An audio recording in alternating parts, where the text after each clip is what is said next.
Hastings, Sequoia Guest, both are deceased now, and Woody Henson and myself.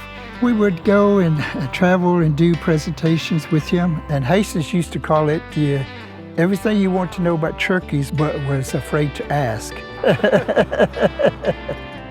Hastings would talk about the culture, talk about the history and religion and medicine. Sequoia Guest would be doing the storytelling. I would be showing my crafts.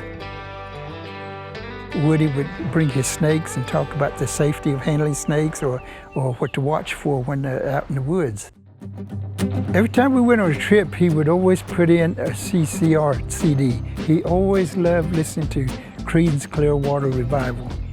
And so we would turn that up when we're driving down the interstate, and we would enjoy the music.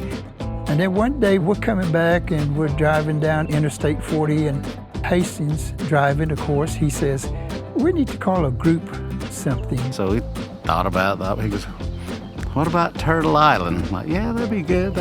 I think it's Sequoia, maybe Sam. He said, there's really no Cherokee word, for storyteller, but there is one for liar, So there it came, Turtle Island Liar's Club.